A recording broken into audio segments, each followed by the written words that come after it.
So Sean was just fussing about a very common problem that entrepreneurs and creatives have when they meet, which is somebody has something in their head that they want the creative to make. They don't know how to explain it, describe it. They don't know the language. They don't know the lingo, the jargon. They don't know what they really want. They don't know how hard it is that they ask, and they don't know how to do it themselves. And so you run into Sean's problem, which is, hey, somebody paid me to make something, but it wasn't what they wanted. But also, it doesn't sound like they know what they want.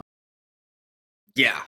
I think in this particular instance, I tried doing everything I could in advance to make sure we're in alignment with what they wanted, but it was just a lot of back and forth. We had gotten approval for songs for the first round of videos, and then when we sent them the videos, they're like, we want to change the songs. And anybody who makes videos knows that if you edit to the beat, changing the song, it's kind of like starting completely over, at least removing every clip to, where there's like a hi-hat or a drum or, a bass drop, and the guy just wouldn't get back to me, so it was like he didn't care, and it's like, we're doing this for your brand. You wanted the videos done immediately. We got the first round of videos sent to you within 4 business days of the event.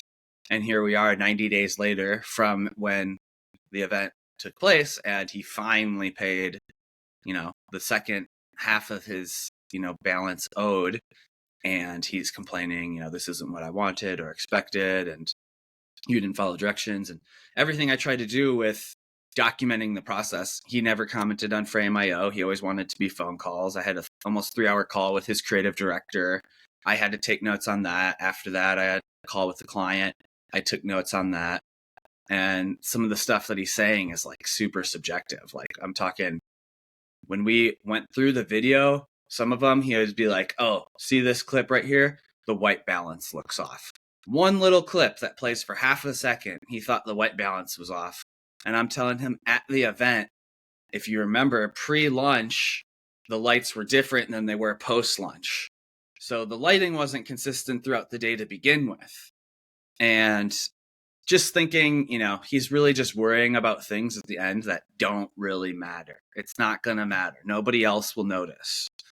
And I thought it was super relatable because, I've talked to many clients, we've all had, other videographers have all had, instances with clients where they're difficult, they don't get back to them. And how do you do? How do you handle it? What do you do? In the future, what I would do is add in the contract, if you don't get back to me within 7 days of me sending you a revision, you forfeit the revision and the invoice is due. Because if you read our contract, the way it reads is until he approves the final round of edits, that's when the invoice is due. But if he never, reviews the videos, then how is it due?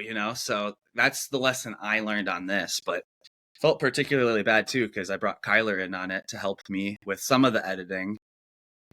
And it's just a little frustrating. How is it from your perspective, Kyler? Because you didn't have to deal with the client, but I filled you in on,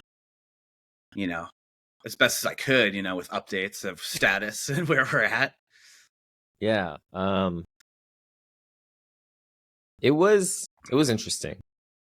For me, I don't think it was as bad as like compared to you, because you're the one that has to deal with the client.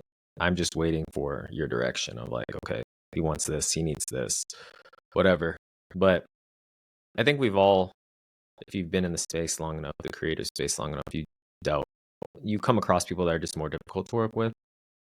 I think it's just part of the game. And then also a learning process of like trying to filter those people out before you work with them.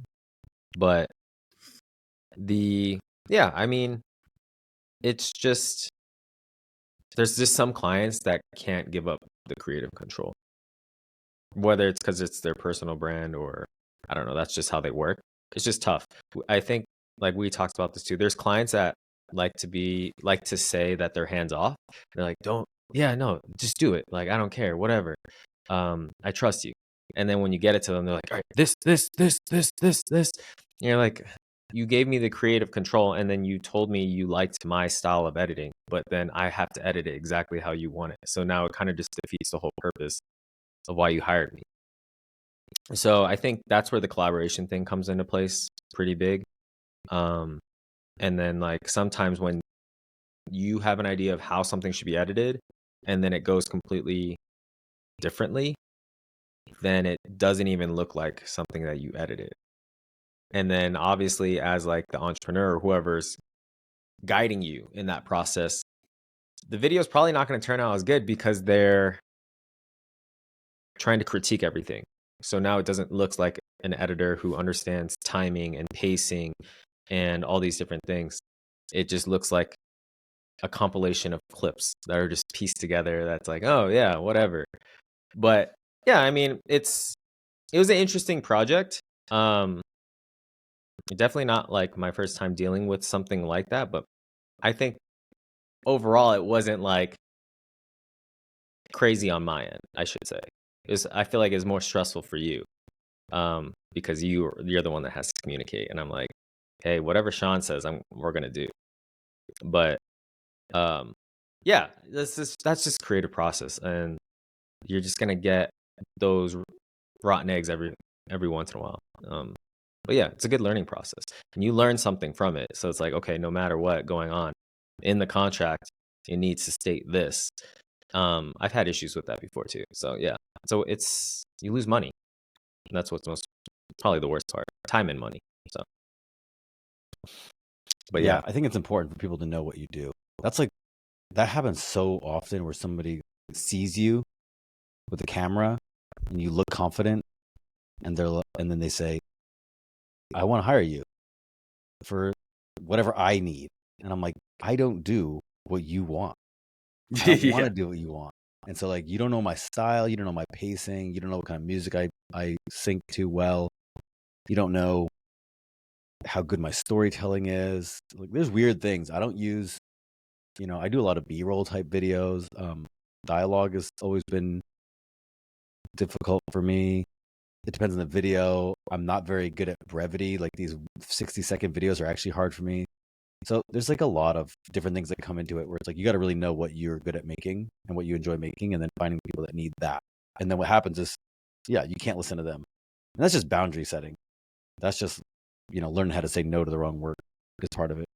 And then there's definitely what's called the F customer.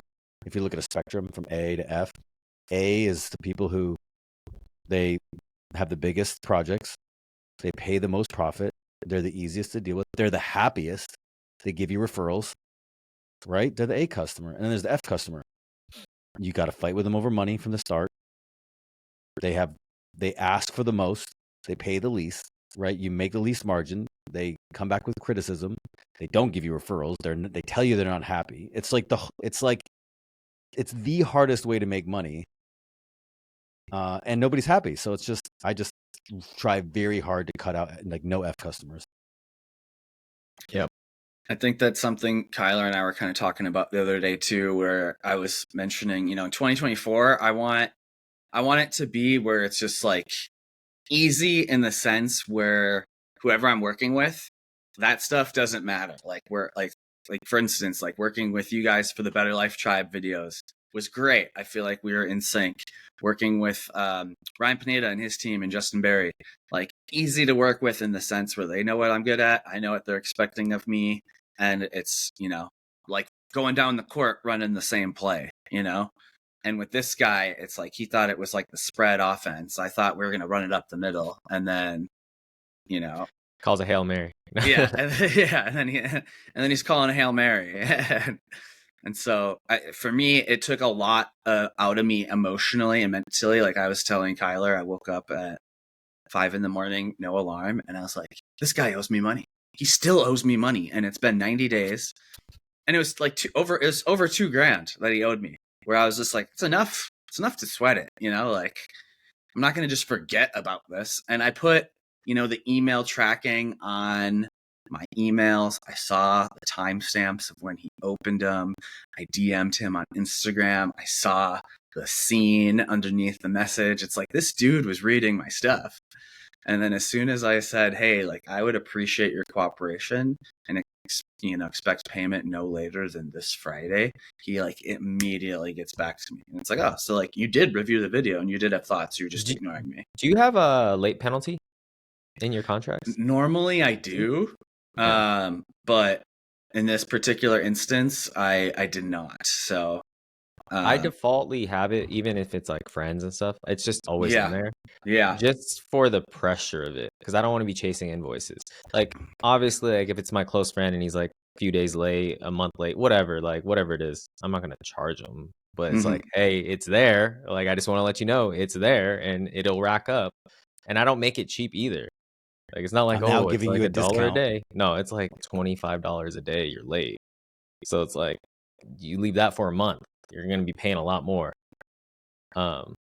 Yeah, I think like one thing I've learned too is we always have like a rotten egg fund where it's just like there's just always a percentage no matter what. Even if you got a good first impression, whatever, the project's going great, where they just ghost for a little bit. And that could be just because they're traveling, they're honestly just busy and just not making a priority. But collecting that other half of a payment is just like, hey, like it's just not gonna come through. So it's like set 10% aside of your monthly and expect not to get that in like 6 months to a year. And it's just like a loss. And the big corporate companies do it. Like Nike sets aside the percentage, millions of dollars every year for just stolen items. And they just write it off as a breakage. loss. So it's, they expect it. And that's the other thing too, is like, I don't want to get caught off guard. So if I can just naturally just expect that, hey, 10% is going to be late no matter what all the time, then it's like I can live more peacefully knowing that like, hey, that's expected. Just keep moving forward. This is why I really try very hard to I try very hard to do small projects with people first, very small projects, and I'm like, hey, let's just do this thing for a day. Let's hang out. We'll do some content, and I'll see. For me, it's more like if I come out there, I'll do a little bit of content, and I'll just charge you a pretty small amount of money, and then I just walk. The whole thing is like, how fast do you pay your bills? Yeah. Oh, you don't? Great. It cost me a day to find out never to work with you again. Like that was easy. I don't mind that.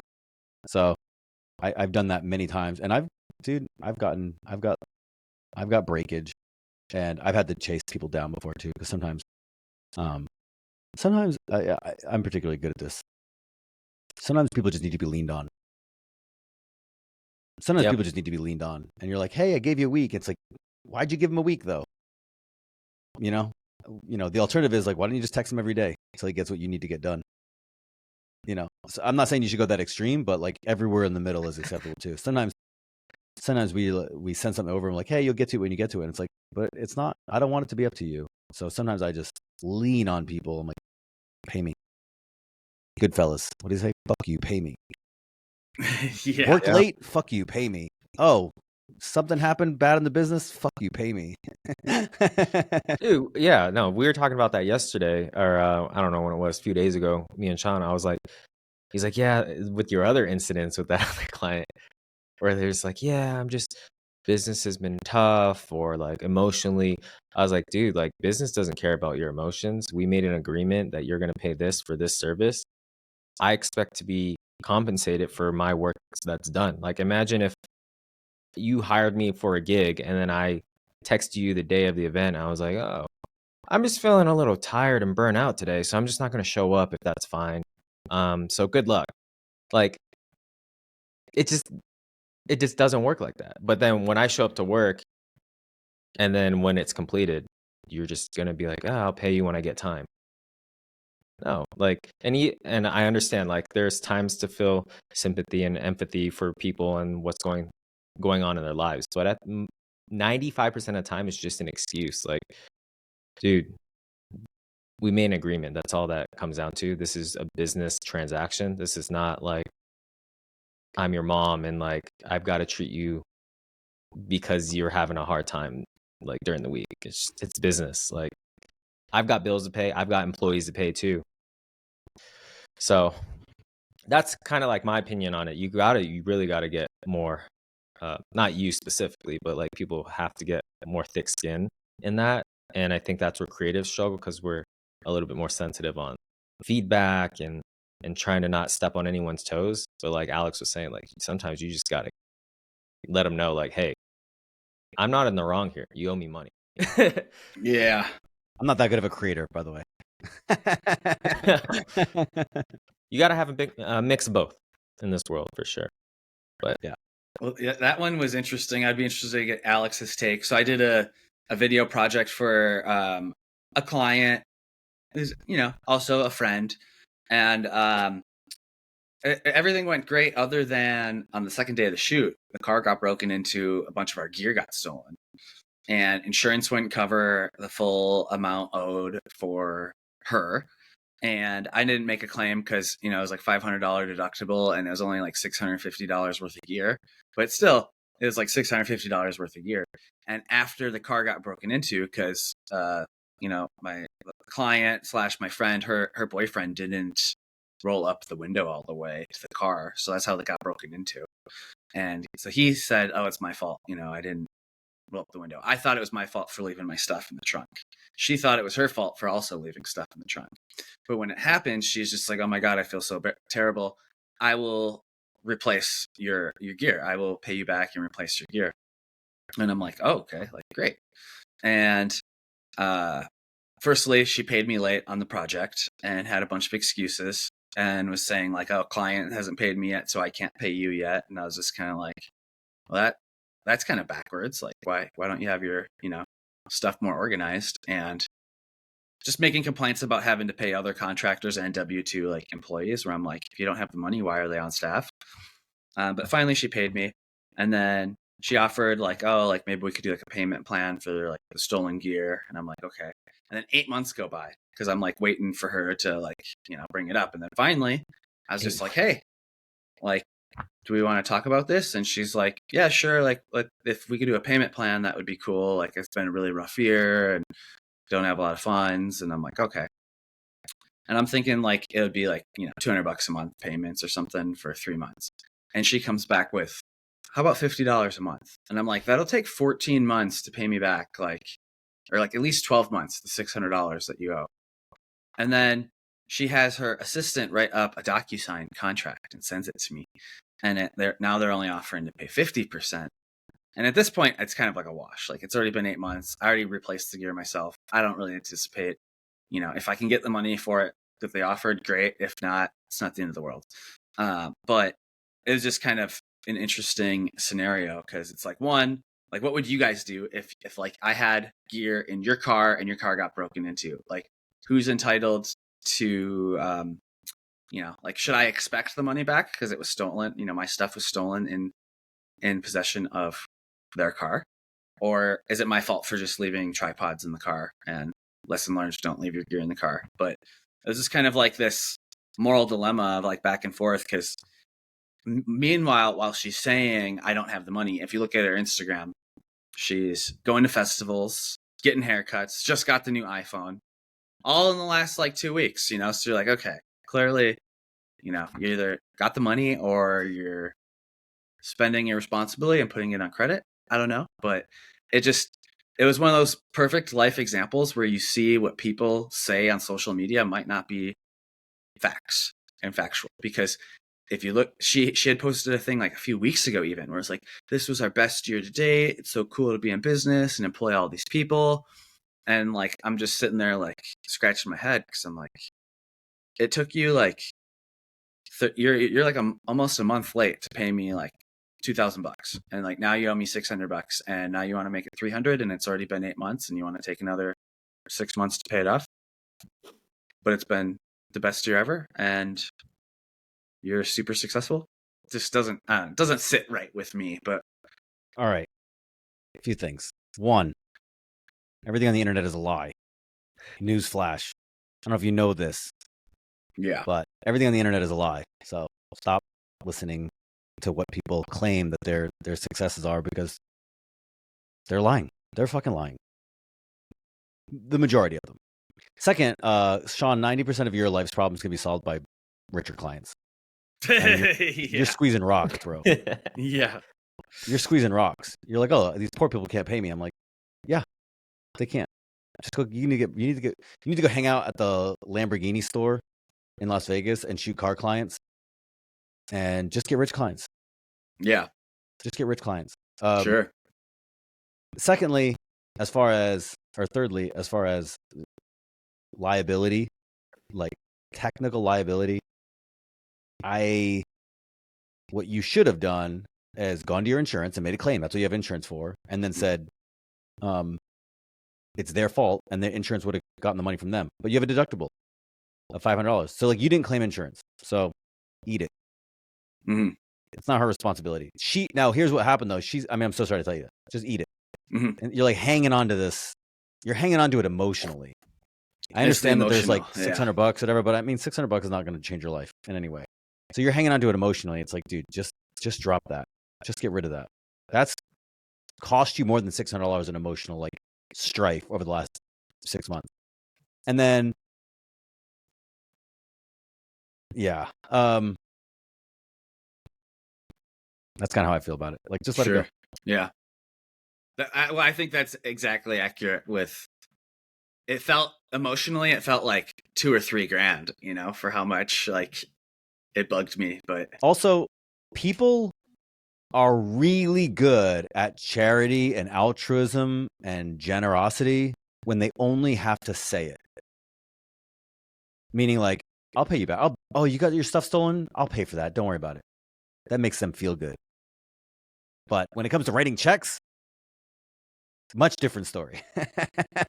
So like, it comes down to the same thing about people, like person who you've heard them all the time. You've heard them at gigs or events where you meet them and they're like, I'd love to hire you. I'll pay you. Don't worry about that, blah, blah, blah. And it's like, dude, they're so altruistic when they don't have to write the actual check. So just remember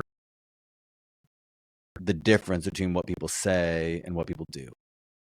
And stop getting wrapped up in what people say. Because what they say on the internet and to you and all these other things it's just what they say. It's not nothing, but it's a whole other category from what people do. Yeah. I would say, yeah. Adding on to what Alex is saying, verbal contracts are just words at the end of the day until I see it on paper or whatever or the money's in my hand or whatever's been exchanged has been exchanged. Yeah. It's tough with that stuff because it's like your friends are friends, but then when it comes to money, you might not be on the same level of how they value in exchange of money and things like that on the financial side. So it's always difficult. Like you can be cool and hang out at the bar or whatever, but when it comes to money, people look at it completely different and treat it differently. Whereas like you might look at it as like, I'm a business owner, I'm responsible, blah, blah, blah, get all that stuff done. But someone that's maybe new to entrepreneurship or just doesn't, understand or value money and relationships like that, don't understand the power that money has when it gets involved in like they have to give up something. So then it gets weird. Yeah. Yeah. Also, I people try value not to. Yeah. People have weird valuations for creative. Like they want it, right? But when it comes to writing that check and like all I got was this minute video, not understanding what it takes, and so then they're like, we can have somebody else do this for way cheaper. It's just a camera, right?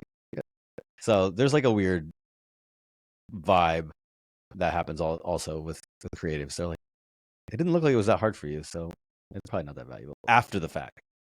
You always got to go back with that doctor saying, it takes a minute for a doctor to diagnose you, but it took them all those years of training and whatever to figure out to be able to diagnose you. Same with us. It's the cameras, all of it, the lighting. The fact that I make it look easy means it's worth more, not less. Yes. Yeah. Yeah, you'll get punished for that. Yeah, but dude, what I wish for you, Sean, just in general, is like, I just want you to stop these 2 clients that you talked about. Like you need more expensive problems. Like you're never gonna not have problems, but I hate seeing you deal with these folks that are just. I just think you're better. I think you're more talented. I think you can deal with a higher dollar problem. Sure. That's all. Yeah. I want higher dollar problems. Yeah. Yeah. Yeah. I'd rather be like, I don't want to fight over $1,500, $2,000, $600. I don't want to fight over that. I want to fight over $50,000. I got an Yeah. interesting. Yeah, so back to the event stuff. I think that would be like a good idea of like, okay, they come across someone, they obviously, because they're so busy, can't go to wherever, do a gig. Like, dude, work out like a referral fee. That'd be Mm-hmm. huge. I Mm-hmm. don't know if you already have one with them and stuff, but like give them a cut and then just obviously like start out with a small gig, like Alex says, just test it out and see how it goes. And then from there, just you know, try to build that retainer or more repetitive type of business work Mm-hmm. because that's huge. Like I've shot for clients and then let's say I'm not from that state. So they hired me out that one time, but you know, it kind of gets tough if they want me out there every other week type of thing. Mm-hmm. So what happens is they like the edit though. So then they'll be like, oh, okay, if I get a videographer out here, or if you know a videographer out here, can you just let me know? And then I'll just send you the edit because I like the way you edit. So you still keep some of that business. But yeah, I found that to be really helpful through like the journey of trying to get more clients and stuff because it is tougher because let's just say there are a lot of clients, Mm-hmm. but there's not a lot of right clients. Sure. I guess I shouldn't say a lot. There's not a lot. It's just you're just dealing with a smaller pool. Mm-hmm. But once you get in with that smaller pool, then it gets big because now it's like their network. Mm-hmm. But yeah, I feel like that's all it takes is like 1, 2, 3 clients. And once you're in with that circle, it's big. Same with the enterprise game, actually. It's very similar. Like a bigger company, once you get in with one and you do really good work, they'll refer you to another company that like is pretty big. So you're getting similar sized businesses that have budgets for things. And that's like one thing I've learned too is just like actually I have a call later today with someone from a referral from one of our enterprise clients who's a bigger company. He's like, yeah, this company does this. I was like, dang, like they're kind of big. So I'm looking forward to that call today. But it's totally life changing because dealing with all that headache stuff over like a few $100 or like $1,000, that just gets difficult. Yeah, I think Alex really, said it accurately. For me, it's just more emotionally draining. Like it's maybe like a 2-level problem, but the way I react to it's like a 6. So maybe I just got to get better at not reacting so much. But I think that's a really good point. The power of referrals and being in the right rooms or working with the right clients and then getting referral. One question I had for you, because I was going through this with another buddy the other day, I wanted to get your take on it. And maybe it could even kind of tie into kind of things we've already talked about. But I was working on an edit and I sent it to my buddy and I'm like, hey, what do you think of this? And I was like 70% done. And he was like, oh, I would do this, this, this, and this. Like take all the talking, bring that to the front, all the B-roll you had for the montage, add over the talking. And so he kind of like, he made some really good suggestions, like story wise. But then I was like, dang, dude, like this is going to add like another like 3 to 4 hours of editing this to it. And I had already kind of capped out my time spent for what the client was paying. And so I feel like we're always constantly fighting this battle of like creative freedom and to try to make it as best as we can. But then, if you look at it from like an hourly perspective, we might only allocate a certain amount of time to a project. And then after that, like in my mind, it's like a net loss. If I thought I was going to take 5 hours and it's taken 10, I'm like, okay, this was a net loss for me. But how do you balance that, creative freedom, doing as best as you can on each video, but then also not being too invested in the project, with the time spent into it? Because the reality was the first version of like what I had sent my buddy, had I said that to the client, they would have been like, this is dope. So like, I know my buddy is just, he's like one of us, he makes videos, so he's going to critique it more difficultly. But I think you have to pick and choose where you put your energy in those projects. Because, right, you're always wanting to provide the best work possible. But also you have to understand the business side. Like, I can't spend a whole week on this video if I'm only supposed to be spending a day or two editing it. Mm-hmm. So understanding, one, if you are going to spend a little bit more time on the edit to make it what you think is super premium, then I would make sure that that's something you're going to add to your portfolio, or something that really does stand out that you can use as marketing material after. Mm-hmm. Because now it's like, okay, well, if you thought my editing was good back then, look at it now. And then now it's, if that starts to consistently be the quality that you're pushing out, then one, that justifies you being able to raise prices, because hopefully the client sees it as more valuable. But also two, with editing, I don't know about you, but with me, as I start doing things more often, repetitively, it gets quicker because I find out shortcuts, I find ways to organize it better, so it's more optimized. So what took me a week to do now can basically be sped up into maybe 2 days again, just because I optimized how it works. So yeah, like now you can charge more, but your skills been advanced, or your editing's been vamped up. So I would pick and choose, because I think as creators too, we struggle with, sometimes we get really busy and we stop growing on the creative side of like, how can we improve? Or like the industry starting to grow and like do these cool things, and like I don't even know how to do that edit because I've been editing my older style. I think that's where a lot of older creatives fall behind, because with the new revolution of DSLRs and mirrorless cameras, back then everyone was film. So if no one adapted to film, or even just TV commercials, broadcast journalism, their editing style is the same as it was 20 years ago.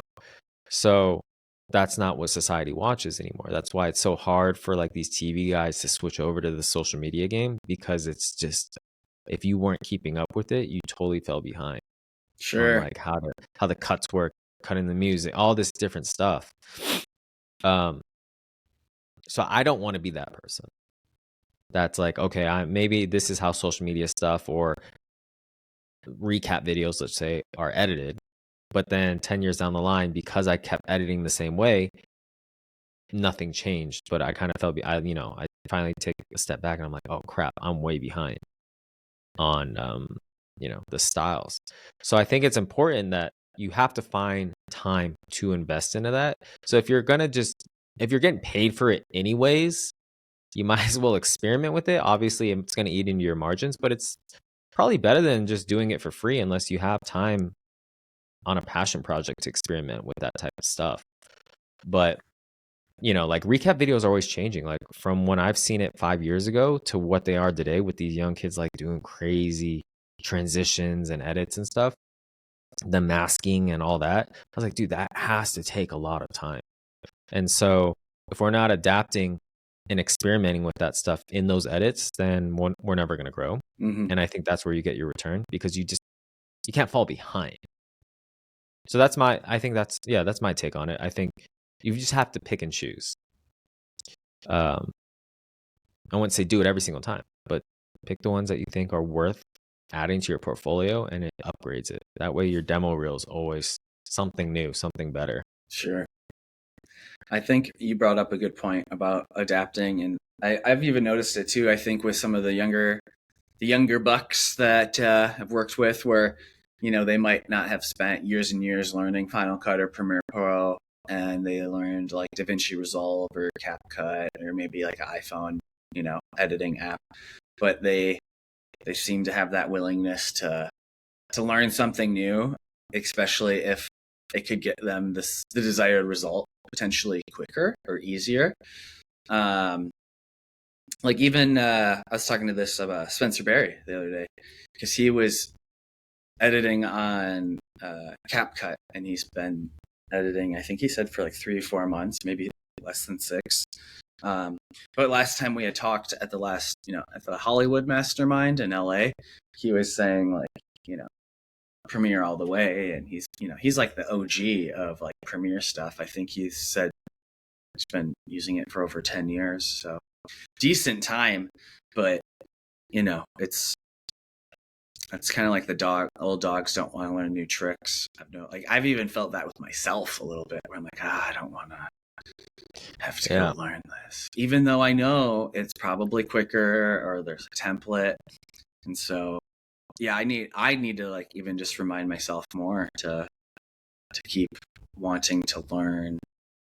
But I think, like you said, it's hard, the balance between filming and doing the work, editing the work, up, leveling up on your skills for filming and editing. Like at one point last year, I kind of got out of the habit of doing it, but before every shoot, I would watch one tutorial on how to use my camera, just because they're getting so comprehensive now, and there's so many like tips and tricks that like I haven't even gone through into the depth of like the menu systems, after you kind of have your shortcuts and your hot buttons with where you want things are, and your 4K 24, 30, 60 or 120 frames a second, then what, And so for a while I was watching tutorials, and it was like helpful, and then I kind of got out of the habit of doing that. So I think I might need to pick that back up, because I would just watch 5-10 minutes of a tutorial randomly on the camera, and like be surprised to see something that it does that I wasn't even taking advantage of. Yeah, no, I agree. It gets tough too, because like sometimes you just want to take a break, and it's like, I don't want to be around the creative stuff, I just want to chill. Totally. But sometimes like I naturally love, like, I'm techie. I love to like read up on stuff that I'm interested in, and then I'm like, why does it work like that? And like, how is this going to help people in the future or people in this industry? Mm-hmm. So naturally I'm drawn to that stuff. So for me, it's kind of like a relaxation type of thing. I don't know. So watching like camera reviews or edits, and like I would, like, for editing, for example, I would look at like, what are the good YouTube videos doing that are in my niche?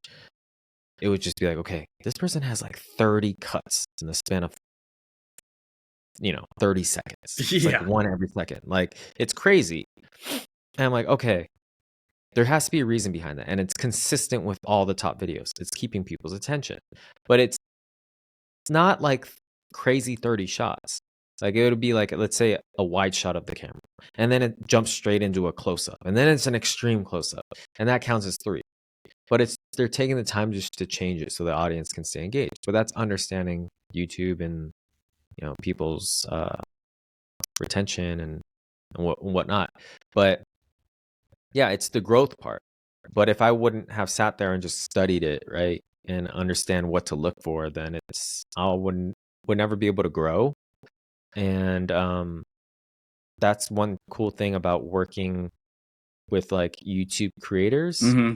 or even content creators that take it serious, mm-hmm. and are basically full-time creators, is like they study that stuff too, or want you to study that stuff. Sure. So it doesn't feel like a waste of time. That was like one thing with Ryan. He's like, yeah, we need to study these videos and like figure out like why they're hitting, and like what everyone else is doing that's doing good. And it becomes like this team group thing where it's just like, okay, how can we optimize the video? Mm-hmm. But yeah, that's the growth thing. And it's tough when you're working all the time to be able to hone in and just take the time to do it. But I think that's a requirement now to be a creative, is make sure you set aside time every week for not just work, but for knowledge growth of your industry and what's going on with it. Sure. Yeah. Yeah, even with camera equipment, I try to stay away from the camera equipment stuff, because I'm like, oh, I'll buy some more pointless stuff that I don't need. But I like to know like where the tech is now. Like, even with that new Sony that came out with the global shutter and whatnot, like, I'm like, oh, that's interesting. Like, I think Red was the only one with a global shutter before. I shouldn't say that because I don't know, but I think Red might have been the only one at the time. The Komodo, yeah, cinema camera. Now that the Sony has theirs, it's like, okay, cool. Like, what does that mean for the industry, and what can you do with it? And I think it's good in general to network with creators on that aspect too, because they know you're in the loop, so they want to work with you as well and collaborate. Like going back to the older creators or videographers or whatever who are stuck on like TV and broadcast. Like, I can't talk to them about the new stuff because they have no clue what's going on. They're like, yeah, well, I mean, back then we didn't do that. I'm like, I don't care about what's going on back then. I'm trying to what's going on now. Yeah, how can we get better? Yeah.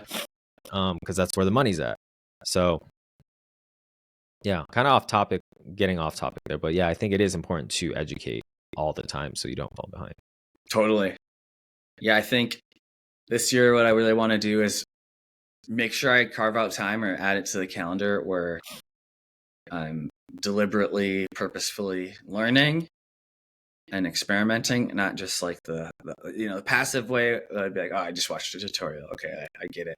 But like to me, like the more deliberate way is like I watched the tutorial and followed along and did it in conjunction with them while they were teaching. Because then I feel like you really learn it, but then also trying to have more time for, passion projects and like things like this, because like to me, this fills me up. It makes me feel energized and it's fun, getting on, talking to you and Alex.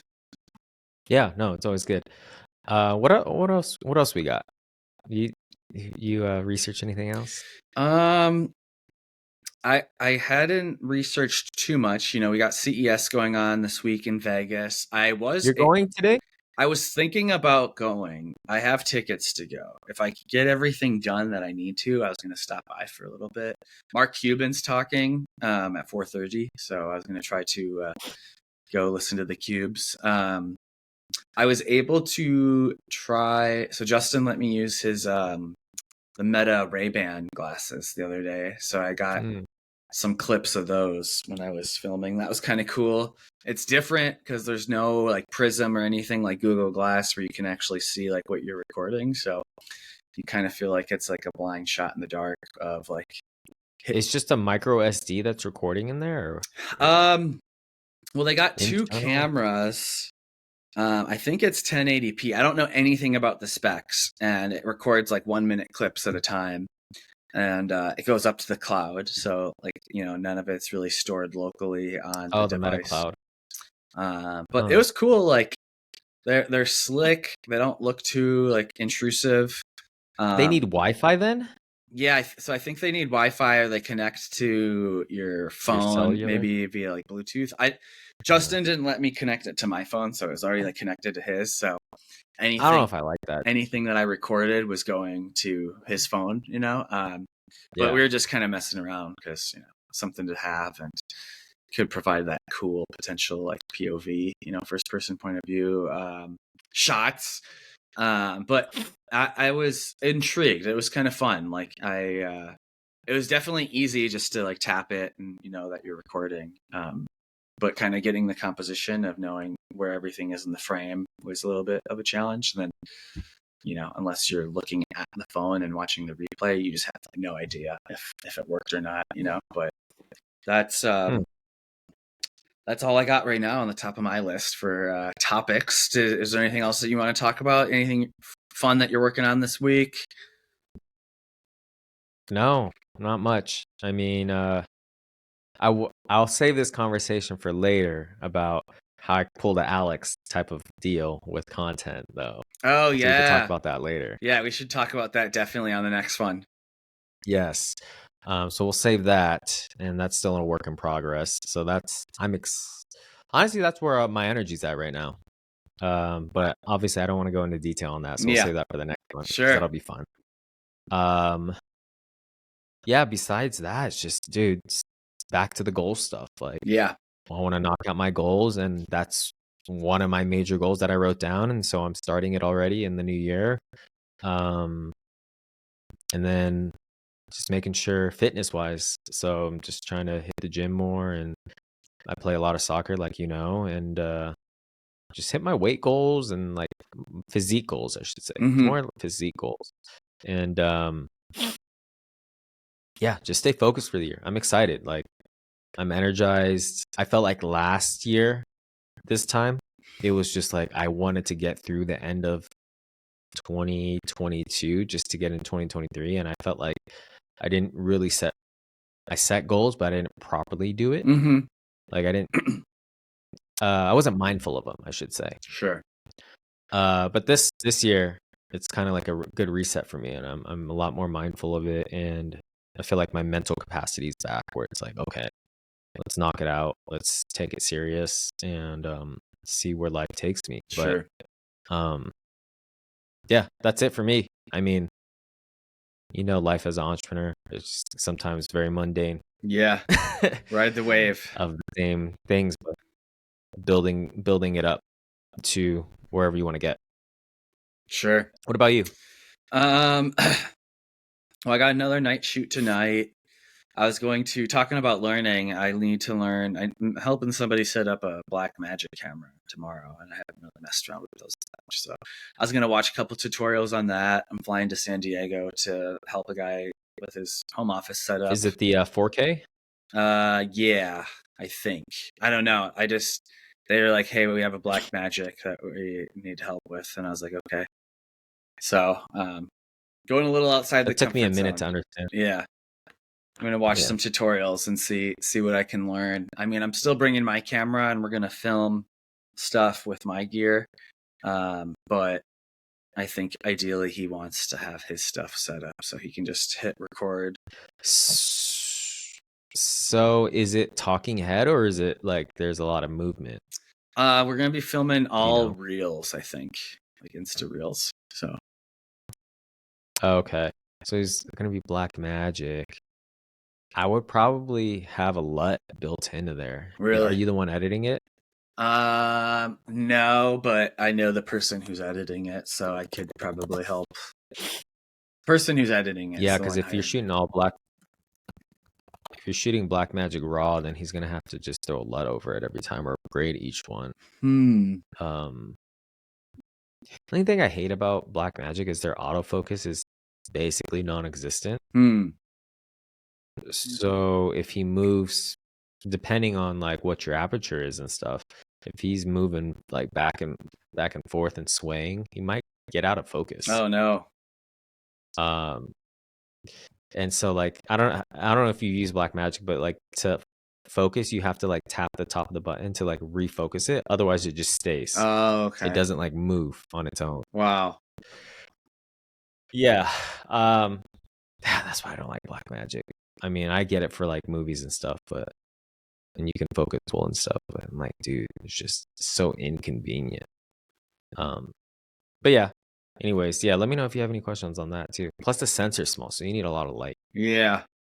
Yeah, no, I'll let you know. I got some tutorials queued up that I'm gonna watch after and see if I can do a quick deep dive. But yeah, other than that, similar to you, just trying to stay on track with the goals, keep that carrot on the stick in front of us, where it's not so far out that you feel unmotivated to do anything. But I think, unless there's anything else that you want to share, I think, we've been in for 50 minutes. If you're still watching at this point, like, subscribe, and share. Leave us a comment down below. Yes. Next time. They all left because they're like, dude, Alex isn't here. Yeah. So anybody but these two weirdos our watch time just dropped right when Alex got off the call. Drops as soon as Alex. So yeah, everyone's here for Alex. But yeah, no, that's it for me, man. I think let's just get ready for next week and we'll be good. Cool. Yeah, let's get some topics to talk about. I think your video trade venture project that we want to talk about next week could be fun. And then just following up on like the the black magic, and I'm gonna work on trying to have those bigger money problems that Alex advised, because the couple $100 ones are kind of we should do like a where is he now video like 6 months later. Yeah. So yeah, we'll talk about that. But yeah, man, have a good weekend, and everyone, thanks for watching, and we'll see you guys next week. Great chatting with you, Kyler. Bye, Alex. Even though you're not on the call, you rewatch it. But awesome. All right. Take care. Cool. Take care. Bye. Bye.